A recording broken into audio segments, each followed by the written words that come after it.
Within the depths of every human being lies a great theater of images, patterns, and primordial forms that shape how we think, how we feel, and how we live. These are not inventions of the conscious mind, but ancient structures embedded in the collective unconscious, what I have called archetypes.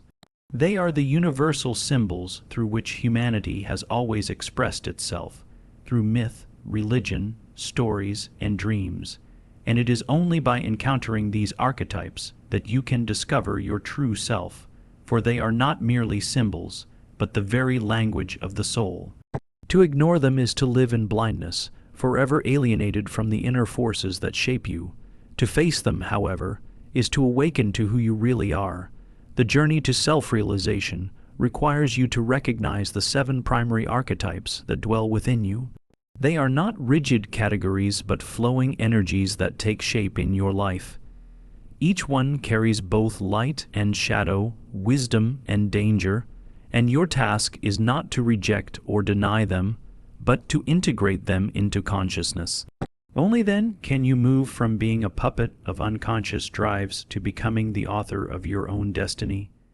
The innocent lives within each of us as the part of the psyche that longs for simplicity, safety, and the unbroken wholeness we once felt in childhood. It is the archetype that trusts instinctively, that believes in goodness, that clings to the possibility that life is pure and that existence has a natural harmony to it. This figure carries with it a deep yearning for paradise, for a world untouched by corruption, pain, or betrayal. In myths and religions, it appears as the child, the untouched soul, or the holy fool, one who moves through life with open eyes and a heart unguarded. Its presence reminds us that we are born with an unshaken belief in the possibility of meaning, a faith that precedes knowledge, and a hope that precedes experience. Yet this innocent, while precious, is also fragile. For the same quality that makes it radiant, its openness, renders it vulnerable, the innocent resists complexity. It wants the world to be simple and fair, to follow a script where good is rewarded and evil punished. When life inevitably violates this expectation, the innocent is often crushed under the weight of disillusionment. Many people, unable to reconcile this archetype with the harsh realities of existence, attempt to preserve it by clinging to naivety. They deny painful truths, refuse to see evil, or idealize others in ways that blind them to reality. This is why the innocent, if left unintegrated, can become destructive, for it breeds denial, avoidance, and a refusal to grow. To remain forever, the child is to be at the mercy of others, manipulated by those who recognize your blindness, and exposed to betrayal because you cannot accept that darkness exists. However, to reject the innocent entirely is equally damaging. For in its essence lies a profound psychological gift, the ability to hope, to trust, to see beauty even in suffering. It is the innocent that allows us to imagine a better life, to continue striving when despair threatens to overtake us, and to believe that renewal is possible even after great loss. Without this energy, the soul becomes dry, cynical, and barren. It is the innocent that preserves the spark of life when everything else collapses. The task of maturity is not to kill the innocent, but to protect and transform it. One must allow it to grow without suffocating it with illusions. When integrated consciously, the innocent becomes not naive but wise in its openness. It no longer believes that the world is free of danger, but it also refuses to let fear dictate every step. It accepts that suffering exists, yet it does not let suffering poison the possibility of joy. This is the paradoxical strength of the innocent. It endures disillusionment, yet chooses not to become bitter. It is the inner source of resilience, the ability to start anew after every fall. In the deeper sense, the innocent is the beginning and the end of the journey, for it represents both where we come from and the purity of spirit we must rediscover after facing the trials of life. The orphan emerges in the psyche when the illusions of the innocent are shattered, and the individual is forced to confront the reality of abandonment, loss, and betrayal. It is the archetype that awakens when we realize the world is not safe, that people will fail us, and that our innocence cannot shield us from pain. Unlike the innocent, who clings to the fantasy of perfection, the orphan lives with the bitter knowledge that perfection does not exist. This archetype carries the wounds of disappointment, the grief of broken trust, and the loneliness of recognizing that no one else can ultimately save us. It is the child who has learned that the parent is flawed, the lover who has discovered betrayal, the friend who has been left behind. At its core, the orphan is about loss, but also about survival. To inhabit the orphan archetype is to live with a deep hunger for belonging, yet a fear of dependence. Because of its wounds, the orphan often mistrusts closeness, suspecting that everyone will eventually abandon them. This mistrust may manifest in cynicism, in detachment, or in the creation of walls that keep others at a distance. At the same time, the orphan can also fall into the opposite extreme, clinging desperately to others, demanding constant reassurance, and sacrificing authenticity just to avoid being left again. This dual movement between withdrawal and clinging defines much of the orphan's struggle, for it reflects the tension between the desire to be loved and the fear of being hurt once more. Yet there is an invaluable gift hidden in this pain. Unlike the innocent, who floats in illusions, the orphan knows the truth of imperfection. It understands that people are fallible, that betrayal is possible, and that life does not always protect us. This makes the orphan capable of profound empathy, for it recognizes suffering not as an abstraction, but as a lived reality. Those who have integrated the orphan archetype often become deeply compassionate, for they know intimately what it means to be broken. Their eyes are sharper, their heart more realistic, and their strength lies not in denial but in endurance. The danger arises when the orphan becomes stuck in its wounds, when it allows bitterness to calcify into the soul. In such cases, the individual may become permanently mistrustful, never able to bond with others, convinced that isolation is safer than vulnerability. This stagnation can lead to chronic emptiness, addiction, or self-sabotage. But if the orphan accepts its wounds, without letting them define its existence, it gains a rare kind of power, the ability to live without illusions, yet without despair. The integration of the orphan archetype means learning to carry the weight of disillusionment while still keeping the door open to connection. It is about saying, yes, people may fail me, but I will not shut myself away from life. It is about realizing that abandonment may shape us, but it does not have to rule us. The orphan's great lesson is resilience, the ability to live without guarantees, to endure brokenness, and to rebuild meaning from fragments. In this way, the orphan becomes not merely a symbol of loss but of rebirth, for out of its shattered innocence arises a deeper, stronger, and more authentic self. The caregiver archetype embodies the impulse to nurture, to heal, and to protect life. It is the maternal and paternal instinct within the psyche that seeks to offer safety, warmth, and compassion. Where the warrior fights to defend values, the caregiver tends to the wounds left in the struggle, reminding us that strength without love easily becomes cruelty. This archetype emerges from the recognition of vulnerability both in ourselves and in others. It is born from empathy, the deep awareness that life is fragile and that without care, growth withers. The caregiver is not limited to parenthood. It manifests in teachers, mentors, healers, friends, and even strangers who feel called to extend kindness. It is the energy that says, "You matter, therefore I will stand by you." The gift of the caregiver is selflessness, but it is precisely here where danger also lies. In its pure form, it brings stability and comfort. It reminds others they are not alone. Yet, when distorted, the caregiver may slip into martyrdom, sacrificing its own well-being endlessly, believing its worth is found only in service. It risks becoming enslaved by its own compassion, unable to say no, giving until it collapses. In this shadow, care is no longer an act of love but of compulsion, a desperate attempt to feel needed. The individual may lose their own identity, living through the needs of others, and secretly resenting those they serve. True integration of the caregiver requires balance, the recognition that to genuinely nurture others, one must first protect oneself. Without this, care becomes hollow, a performance rather than a genuine act of love. The caregiver's greatest lesson is that compassion without boundaries breeds dependency and resentment, while compassion tempered by strength creates healing that empowers rather than weakens.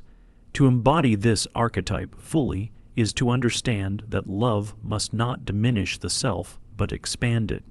At its highest level, the caregiver reflects the archetypal energy of the Great Mother, the source of unconditional love that sustains life itself. It does not ask for recognition, nor does it measure its worth in repayment. Instead, it becomes a quiet force of continuity, the one who holds the broken pieces together, who provides nourishment when the world feels barren. In myth and psychology alike, this archetype is a reminder of humanity's interdependence, of the truth that no one survives alone.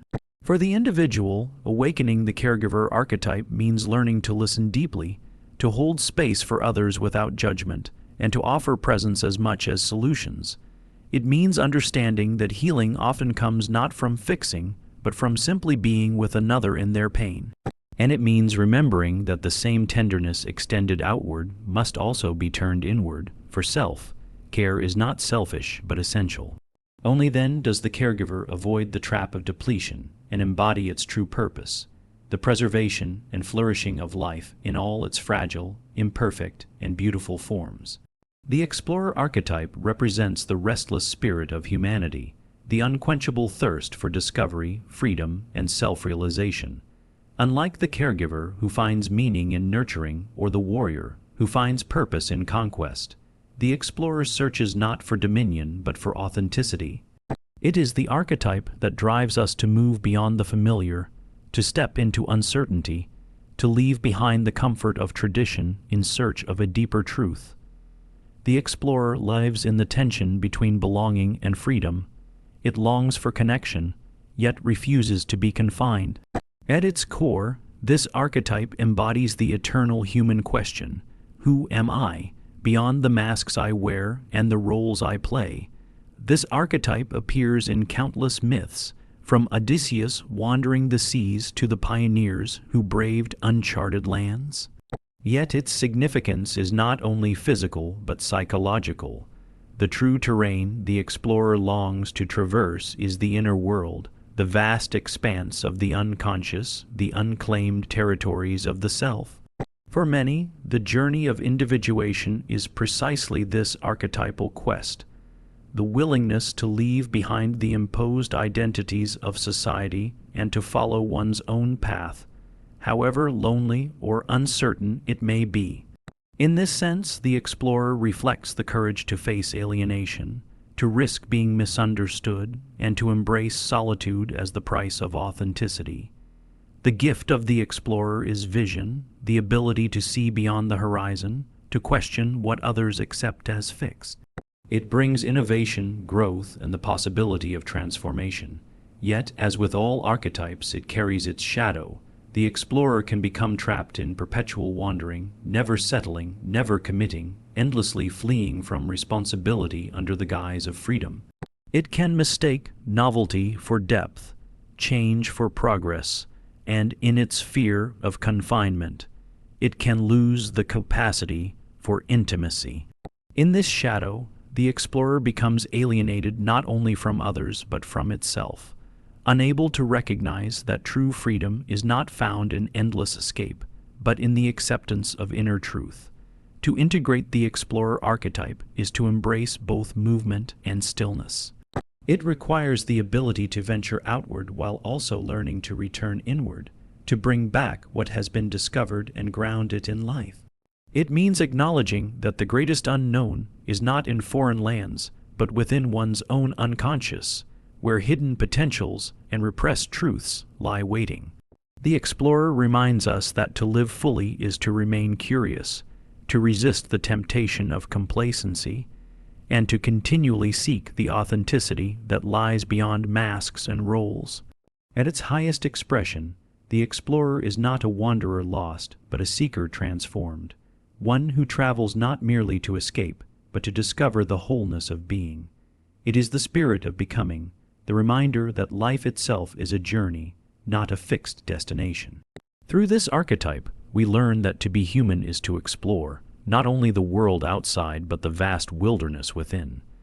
The sage archetype represents the pursuit of truth, wisdom, and clarity beyond the illusions of appearances. Unlike the explorer, who seeks freedom, or the warrior, who seeks victory, the sage seeks understanding. It is the archetype of knowledge, contemplation, and discernment. Its deepest drive is to penetrate the surface of things, to peel away the layers of deception, and to arrive at the underlying principles that govern life. The sage believes that ignorance is bondage, and that true liberation comes not from power or possession, but from insight. Throughout history, the sage has appeared as the wise elder, the philosopher, the prophet, or the mystic, those who step back from the immediate chaos of life in order to perceive the larger patterns that others miss. In myths, the sage is the oracle who sees what the hero cannot, the guide who provides counsel, the figure who represents timeless truths. Yet, in psychology, the sage lives within each of us as the inner voice of reason, the impulse to reflect before acting, the desire to understand before judging. It is the part of us that hungers for meaning and resists being deceived by appearances.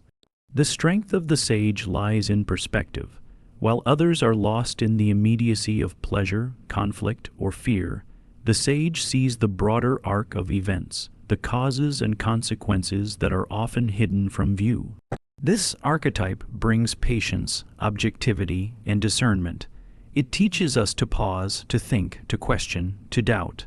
In a world driven by impulse and distraction, the sage reminds us that wisdom is not found in constant reaction, but in deliberate observation. But like all archetypes, the sage has a shadow. Its pursuit of knowledge can become arrogance, detachment, or paralysis. The sage can become so enamored with analysis that it fails to act, trapped in endless contemplation. It can retreat so far into abstraction that it loses connection to the immediacy of human experience, turning wisdom into coldness or cynicism. At its darkest, the sage becomes a manipulator of truth, using knowledge not to illuminate but to dominate, constructing systems of thought that imprison rather than liberate. To integrate the sage is to balance knowledge with humility, insight with compassion, and clarity with the willingness to act. It requires remembering that wisdom is not merely the accumulation of information, but the ability to live in harmony with what is true. The sage archetype calls us to listen not only to external teachers, but also to the inner wisdom that emerges from silence, reflection, and direct experience. At its highest expression, the sage is not detached from life, but deeply attuned to it, seeing with clarity yet remaining rooted in humanity. It represents the capacity to recognize illusion without bitterness, to accept truth without despair, and to use insight not for superiority but for guidance. The sage is the inner compass that leads us toward authenticity, showing that the greatest wisdom lies not in knowing everything, but in knowing oneself. The creator archetype embodies the drive to bring forth something new, to shape raw potential into form, to transform chaos into order through imagination and expression. It is the archetype of invention, artistry, and vision, the spark within us that refuses to merely accept the world as it is and instead dares to build a world as it could be. The creator thrives on originality, seeking to leave behind a mark of authenticity, to manifest inner visions into external reality, whether through art, innovation, or the simple act of crafting one's life as a work of meaning. In myths, the creator appears as the divine artisan, the god who molds clay into humanity, the poet who sings the world into being, or the craftsman who brings order to the cosmos. Psychologically, the creator is the aspect of the psyche that pushes us to innovate, to imagine new possibilities, to give voice to the unseen and the unexpressed. It is not limited to painters or musicians, but lives in every human being as the impulse to design, to organize, to bring form to the formless.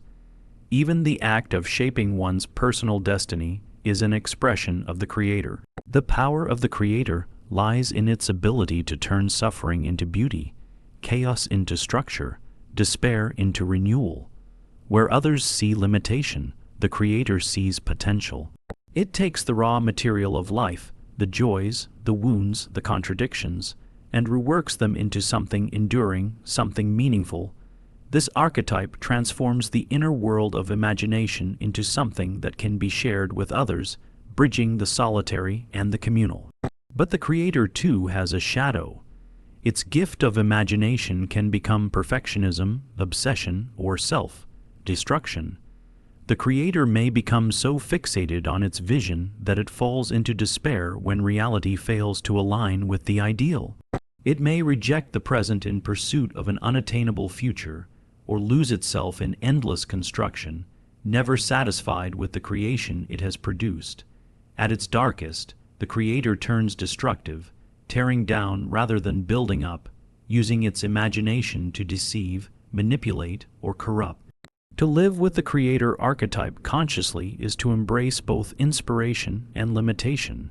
It means recognizing that creation is not about producing flawless masterpieces, but about giving form to what demands to be expressed, even if imperfectly. It requires humility in the face of failure and the courage to risk vulnerability, for all creation is an exposure of the self. At its highest expression, the creator is not only an artist of objects, but an artist of existence itself.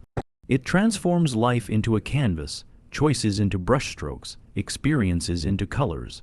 The creator archetype calls us to recognize that our lives are not merely given but shaped, that we are not passive recipients of fate but active participants in the continual unfolding of reality. It whispers that every act of imagination, no matter how small, carries the potential to transform not only the self but the world.